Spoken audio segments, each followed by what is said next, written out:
So, you know, I guess I'm going to pull up your tweets, Jesse, because it's just easier to go by timeline. Smacked myself very hard. Did you really? How'd you hit yourself? When you were King Pelley? When I was Keith King Pelley, I'd do Shorts. this. That's me. Shorts. Now, you ever see pants? Not on my watch. Keith Pantsless Pelley coming at you. Bitch, he calls everyone bitch. It's really rude. Yeah, it's so rude that he does that. It was a little off-putting. I gotta be honest. Yeah, it was a little off-putting. He said to you, "How you doing, bitch?" And you're like, "Whoa." I was like, whoa. Keith Pinkman Pelley. I get I'm wearing pants, but this isn't the golf tour. Yeah. Why? Masters bitch. And you're so tall, like you have more pants than most people. Yeah, so he's always throwing off my pants. Way too much. Pants. So Jesse, my first question before we really get into this is, did you sit with CJ at the press conference? I sat behind CJ. Okay, so you guys sit together? CJ sits with the TSN guys. He sits with Masters and Pierre. Oh, okay. The scary guys. LeBron. Yeah. Oh my god. Man. What is that spooky? So Man. like, Don't say his name. No, he who must not be named. Yeah. So when CJ was sitting with Yeah. does The man responsible for the reason the Leafs do not have a cup. That's right, Mark 1967. Masters. Keith Pelley said it. Yeah. He said, there he is. did CJ, LeBron, and Masters make a mess when they clinked their chalices of blood and drank it in front of everyone? Yeah. Did they? Blood Yeah. and tears. Yeah. Blood and tears. That's Yes, great. yes. That's what they want. Now, Yeah. Keith was talking about being at Game 5 and Game 7. He acknowledged that it was quite difficult to be there. And you know, the first real question from like Kevin McGran, which they didn't mic him up for, and I was sad about that. But you know, Just imagine. Keith's talking about essentially what the Panthers said after Game 7. Did the mics not come through on the question? On the McGran one, it didn't. They had it sorted out by the second question. Okay. That's why I don't know what exactly he asked. But essentially, in and around the first few questions, you get an answer about what Marchand, what Tkachuk, and what Maurice said about playing in Toronto, which is, guys, it's all your fault. If you just stopped caring so much. You should play in Florida where no one gives Well, it's because they're trying to listen. Mitch Marner, they already have said, I think it was Dregs that had it, that Florida's one of the teams that's interested. What do you think they're doing? They're pitching him. No. Now, wait a sec. Panthers fans, you're going to think this is a Canadian talking down to you again. No. And, no one in Florida cares about hockey. No, I didn't say that. Paul Maurice, Brad Marchand, and Matthew Tkachuk said that. Yeah. Remember, I wrote about this in my book. When Radko Gudas is like, oh, Canada, boo. So he went to California. There are plenty of valid reasons to go to California. He probably lives a hop, skip, and a jump from Disneyland. That's amazing. The bad one. Yes. Yeah, Let's be honest. That's a bad one. Let's be honest, Anaheim. You got the second best Disney one. I've only been to one of them, and that's the one I went to. It was the Disneyland. Land. And it was, by the way, Disneyland sucks. Disney, all the mistakes they made at Disneyland, they didn't repeat at Disneyland. Well, Yeah, Disney World is incredible. Disneyland, I'm sorry. I Anaheim. enjoyed my time there. But he specifically talked because you wore about- shorts. I did. It's I hard wore to have a shorts. bad time when you're wearing shorts. As Keith Pelley once You know said. what? And this blonde guy ran up to me and he just went, fuck yeah! And he ran away. And I had no idea who he was. No. And now looking back, It must have been Keith. that must have been Keith Pelley. Oh, man, that that's was, great. oh shit. He smacked me. He real said, hard. "High five, bitch." He like five-starred me in the back. Yeah. That was like, sir, I'm on my honeymoon. Don't call me bitch in front of my new wife. He's like, you're wearing shorts. I got excited. Oh my God. Mark Masters isn't here. Isn't this great? You know, if Mark Masters sorry. was here, this I Disneyland gotta wouldn't keep my exist. voice down. Mark Masters isn't here. And if he is here, I'm freaking terrified. Where was I going with that? Oh, yeah.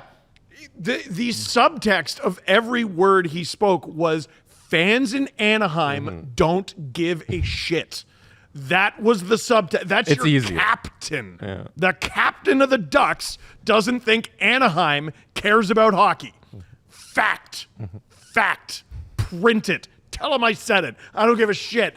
And then Marchand and Tkachuk and Paul Maurice did a whole tour about how Florida doesn't give a shit. They don't even sort of give a shit. So, like, I'm sorry, what's the subtext? Am I getting it wrong? I'd love to know how I'm getting it wrong. So- I don't need to invite people to tell me how I'm wrong. Now- they'll do it on their own. To Go be- ahead. What's the subtext? To be fair to Cats fans, we have plenty of Panthers fans. They joined me for the stream last night in a objectively bad game, and they're hilarious. Yeah, they're hilarious, and we love them, and you can hang out with us. Don't worry. We like you. We like you. Just not your team. Players and coach hate you. We like you. We know you exist, and we appreciate that you exist. The players on your team, the coach of your team, they resent you and wish you didn't go to the game. Please don't ask me questions. We do not. We do not. So that media tour, guys, gave rise to like the first question, and it essentially was about. And Jesse, I'm gonna quote what you wrote here.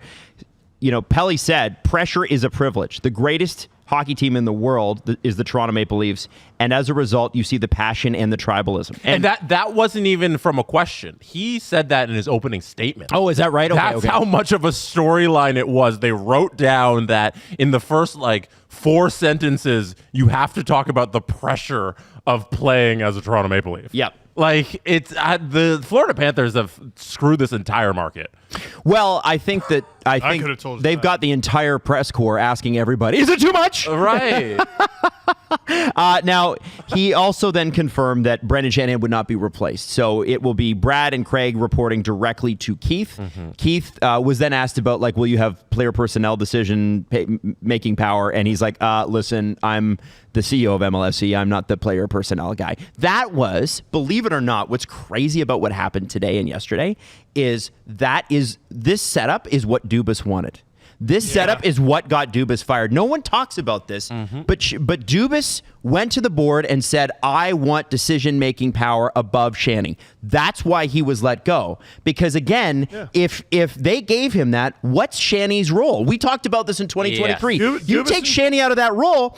Well, why is he there? Yes. Dubas and Shanny got into a sword fight, and Shanny won. Yes. They had a power play for the one job. And Brendan Shanahan won that power. And guess what? One with more authority. And now Keith Pelley, go figure. Kyle does need to take some ownership of making some very odd decisions, especially towards the end. But Keith has come in and effectively put that management structure in place 2 years later.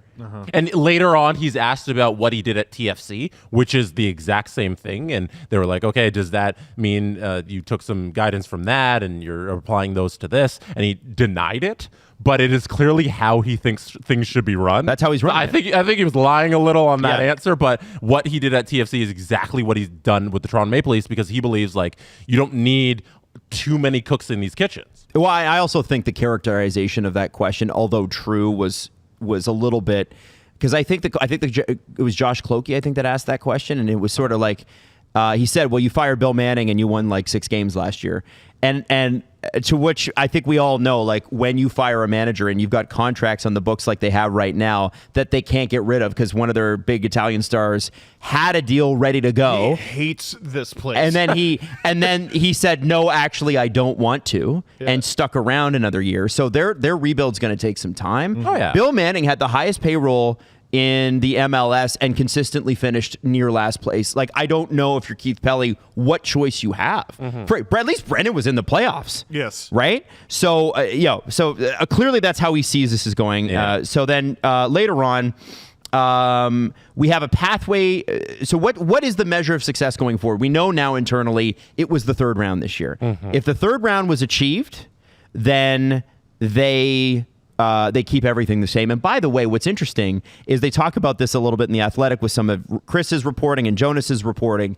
The fact that the door might have cracked open a little bit if they'd been close in Game 5 and Game 7. But even then, I still don't think that's the bar. You can't allow for that to... Did you get there or did you not get there? Yeah, but those, if we're sitting here and last night was home game again, number 2 in the conference finals, I think Brendan Shanahan still has a job come. He's probably got an season. extension. Yeah. Oh, He's probably yeah. already signed it. Yeah. For me, the drop dead date was last year.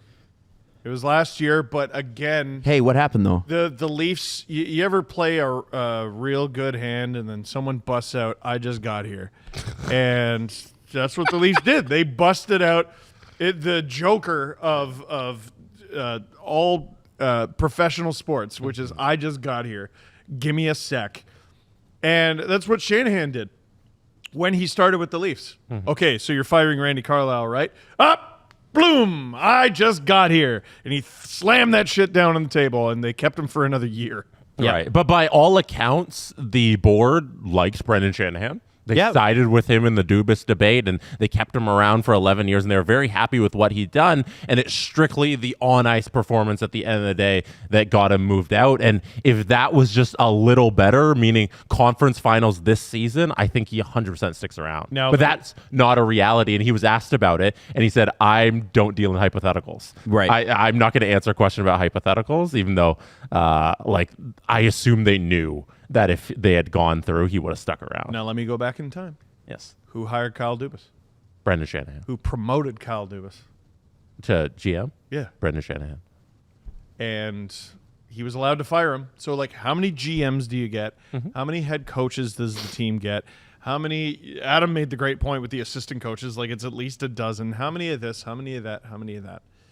And there was like one common denominator at the end of the day. It was Shanahan and the core.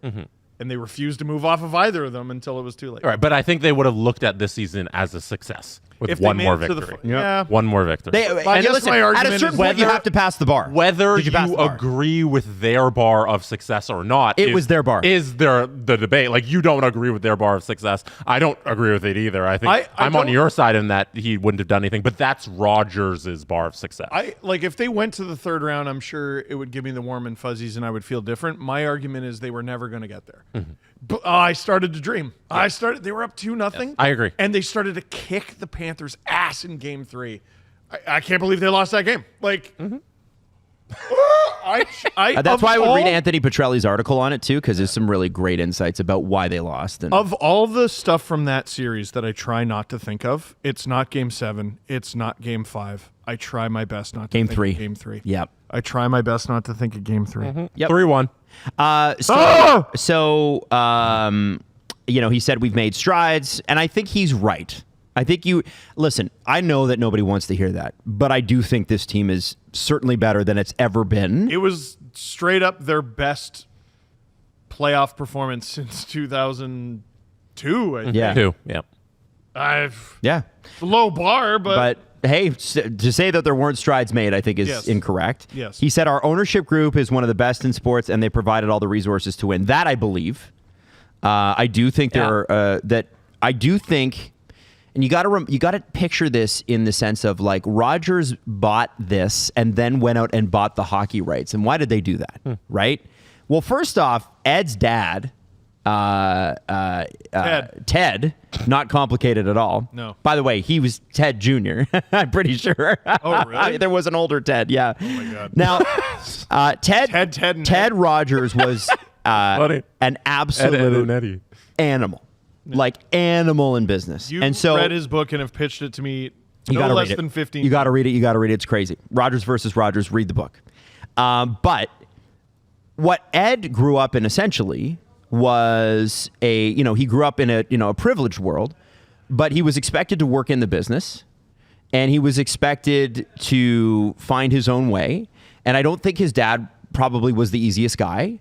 And I think that there's a little bit of, okay, my dad made a mark on this country and made a mark on this corporation and all that stuff. Now that I'm in control of it, what am I going to do to make my mark? Because listen, speaking from somebody who's in the same industry as a family member who far outshines them, you do live in a bit of a shadow. You have a brother? And no, I don't have a brother.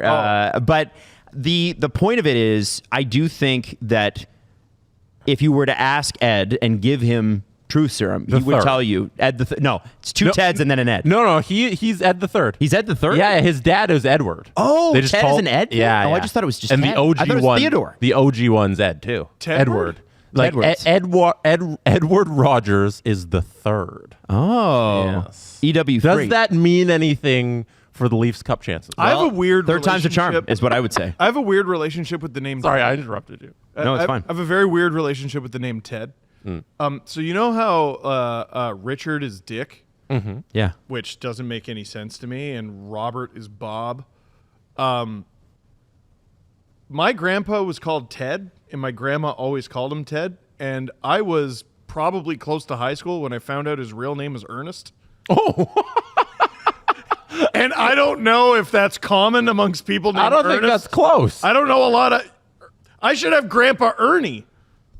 Yeah. But he was Ted. Ernest was Ted, and I never understood it. That is very odd. Yep. Yes. Yeah.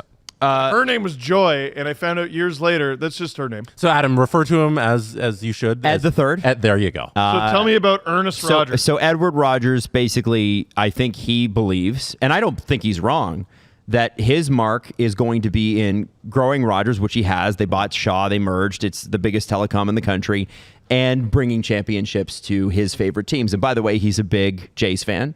He's a big Leafs fan. I don't know how much of a Raptors fan he is, but it's important for him to win there too. I'd say he's more of a Jays fan than a Leafs fan. I think he is. Yeah. I think Jays first and foremost. Yeah. But the point is, whether or not the Jays have executed it the way we'd all want them to, and they haven't, they still have one of the highest payrolls in baseball. It's like $250 million. They have a lot of money wrapped up in the wrong guys because they hired the wrong general manager. But the resources are there. So when Keith Pelley says we will have the resources, I 100% believe that. Yeah. The most listened to show, I think, on this network just doesn't exist yet, and it's just CJ doing LFR reactions to the Jays and just letting her rip. on Shatkins? On the Pyro and Atkins. Shatkins. Yeah. That's such a mean nickname. It is. It's terrible. It's very not nice. That's a mean one. It's Just very say he does a bad job. very on the nose. It's the two of them combined. I right? hope it's not on the It's nose. Shapiro and Atkins. Yeah. Yeah. I never. But it also references your poopy. Yeah. Steve's learning about it. This It's whole not one time guy. I thought it was exclusively a reference to poo. No, it's the two combined being poop. You didn't get that? Shatkins. Is this new to you? Actually? I had no idea. Wow. That's okay. You're not a Jays fan. I didn't Historic know it moment. was Shat Pyro. Shat Pyro. I would have come up with something dumb. Shatkins is... It rolls off the tongue. It does. Yeah. Oh. By the way... I never knew that. Can I just tell you, in our stream last night, people begged for this to be the title. I don't think it can be, but I think it's worth mentioning because they made me promise that I'd bring it up. People want us to call this, because our episode on Monday was called what? Shanna Explosion. And what was it called Wednesday? Closing time. Closing time. Do you know what they want to call this one? What? Shanna Canned. Oh. No. That's And I think not that's what I mean. thought you were I going to think that's say. mean. No, I think that's mean. We can't do It's that. also not that good. I think it's actually pretty good. I think it's Shanna pretty good. Canned. Shanna Canned. So let's call it Tedward or Ernest. EW3. or EW3. Shorts. We'll call it shorts. Keith Pelly, bitch. Oh, yeah, no, shorts. Shorts. King Keith. Kinky. Oh, I don't think he'd like that. I don't think boy. so. Pants Pelly. No pants dance. no Pants Pelly. No pants. Damn. So listen. No, Keith Pelley and what then- no. what you're saying about the organization, we can argue about where they allocate the money, And but who they've they hire. always been willing to put the money into it. Yes. It's just a matter of what they do with the money has been very questionable. Sure. Yeah. 100%. And their loyalty to the people that decide that and propose that has been questionable. But regardless, Jesse, when we talk about this press conference, I think, there was some TFC and Raptors questions. We already referenced those. I thought the most interesting part of this press conference, and maybe it's just because we are both, is the rap battle. Is the rap was battle very was crazy. unexpected. It was crazy. No, it was when he said we need to do a better job of embracing the fans and the media.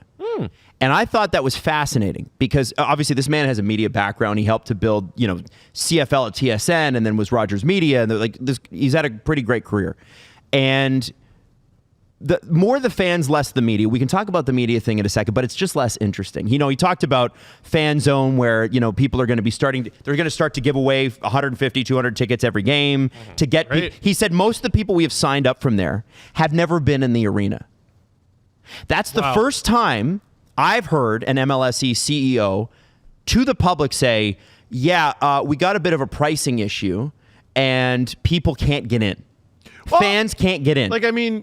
At the end of the day, they are running a business, but you're also running a pro sports team. You have to build fans for the next generation, and the next gen game being priced at the same price as everybody else's. I've said it for years.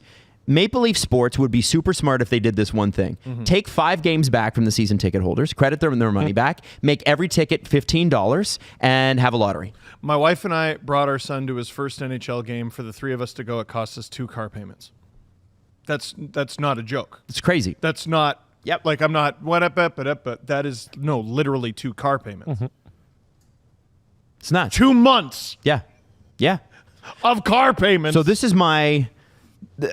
so what I thought. I'm like, okay. And the other thing is, with the media side, Maple Leaf Sports, candidly has been good to us this season. They let us in. Yeah. We don't get any interviews with any players. Don't even ask because you're not getting it. We don't get any interviews. Like when Kyle Dubas would do interviews, if he had a press day, he would do press conference here, then he would do TSN and Sportsnet, and that is it. And I think that there is and I listen, I know we're not on TSN and Sportsnet's level. I'm not trying, but to say that we're not a legitimate media outlet, they obviously see us as one. Well, I know there was a media outlet that would send a reporter to the games who didn't know who the players were, and they are a traditional media outlet. Yeah. And that's frustrating for us to hear. Yes, and that's not the Leafs. It's a legacy thing. It's a media thing. Yeah, we're going to give it to newspaper because we always have, not because we should. Yeah. And I'm not saying newspaper shouldn't, but I'm like, give it to the people that are really invested. No, I support newspaper. I support news. I support media. But you don't know who the players are? Sorry to get you out of bed. Yeah. Like to do your job today. Like I'm not talking about they've never met the players, they've never spoken to, but did not know who they were to see them. That's crazy. Yeah. And we need the new guard in there. And yeah, that serves us. That serves us just fine because we are the new guard or part of it. But like that's absurd. Yeah. It's us and others. I'm not just saying us, but it is. And others, yes. I do think that there needs to be, it's a very tightly controlled environment. Like Jesse, you guys have to request players after the game, right? Mm-hmm. Yeah. You make your request for which players to talk. Like that's how it works. I think, I do think that there probably should be a little bit more, they don't have a whole lot of like season ticket fan access events. They don't do that. They have, unless you want to pay for it and pay significant money for like a black tie dinner. Like these things, the fan outreach needs to change. Yeah, and that's why he brought up the and I like fan that. access program that they started like a month ago now, where you can sign up for it, and it hasn't gotten really fully underway yet because it's just starting, and we'll see what they do with that. But I think it's a great point to bring up, like the amount of fans who never get to go to the arena. We were at a sports media business conference down in London earlier. What was that, in January? Yeah, late January. In January, and one of the speakers there talked about how I think it was like 60% of fans like never see the team play live in their lifetime. Like it's I believe it. There's so many Leafs fans who just don't have access to the building and to the rink, and it's about reaching those people in different ways. Yes. Yep. Agreed. And they're going to have to do, when I say they're going to have to do a better job, what they're doing is a 1 out of 10. Like I'm sorry. And I listen. With regard to what? With fan outreach. Fan outreach, yeah. Okay. Fan outreach, treatment of season ticket holders, treatment of single game ticket holders. That needs to get better, and it needs to get better now. Aren't the season ticket holders the businesses, though? Like not all of them. No, not all of them. Yeah. But Okay, I'll just tell you anecdotally. Okay. I love an anecdote. I had somebody approach me in the grocery store yesterday. Okay. Or was it 2 days ago? It was yesterday. And Adam said, "How dare you?" And take me aside for 20 minutes. And she is a season ticket holder, not from a wealthy background, built her own business up, and is not she's not in the lower bowl spending $1 bazillion. She's way up there. She's just a hardworking person who's like, you know what? Instead of going on a vacation this year, I'm buying Leaf season tickets. All right. And she was like, and she talks about some of her friends and that sort of thing. There is growing animosity. And I reached out to some other people that I know who are season ticket holders just to verify this a little bit. And they all said and had the same things to say. And I'm actually going to make a video of it. So that way I can go through and go, here are the issues that some of them have identified. For instance, when we were in San Jose, just to give you another a piece, right? Yes. We were recording in the arena. A team that needs you. A team that needs you. We were recording in the arena during what, guys? What was happening in the background? It was like a fan day. Like all the fans were on the ice doing activities. For Sharks fans. Season ticket holders. Season ticket holders. And you know what the Sharks players were doing? They were playing games with the kids. Interacting They were with them. interacting with them. Yeah. You could take pictures on the ice next to the Marlowe and Thornton numbers, next to the Shark Head. That was like, so cool. There is like they are going, hey, how do we get you back? Because renewals matter. Uh-huh. And Yes. Leafs are like, we could simply not care. But like, And so okay, the Leafs need to. I'm glad that Keith mentioned that, because I do think it's not a little work they got to do. They got to do a lot of work. If Leafs Nation is truly special, if Leafs Nation is truly unique, which it is, the real NHL versus not, why are Leaf fans not treated that way? So here's what I would need to dig on, because the Leafs do obviously do lots of stuff. Yeah. Every team does lots of stuff. Are the Leafs doing less than other teams? Is what I would like to figure out. Yes. Because like they do the outdoor practice, which is really fun. I know they do the. That's not for season ticket holders, but yes, that's No, for I know. everybody. They do the Easter Seal skate.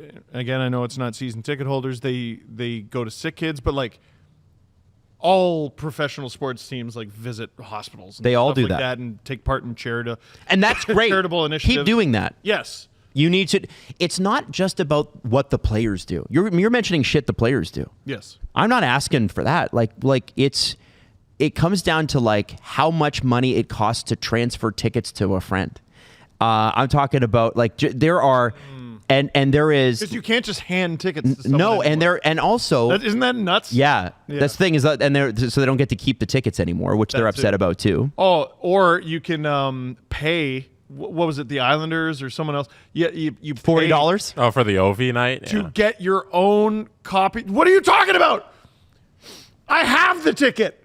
I bought one. No, you don't. Oh my God, you're criminals. Yeah. So I think And I there think needs- slowly, like Keith Pelley, he just got here. He's He been here just for got a it. year. So we're seeing some of that slowly change. And I think the fan access program, we'll see how it plays out. But that's something cool that they're starting, and trying to get into the faces and in front of the faces of fans. And they also had during the playoffs the Leafs Twitter belt. I don't know if you guys saw that, but I did see that. Oh, they yeah, that had, was nice. They had the Leafs Twitter belt where they'd have different members of Leafs Twitter have the game belt they give out in the locker room, Yeah. and they'd pass it along to another member of Leafs Twitter. So I think slowly they're trying to do that, but it needs a lot of change.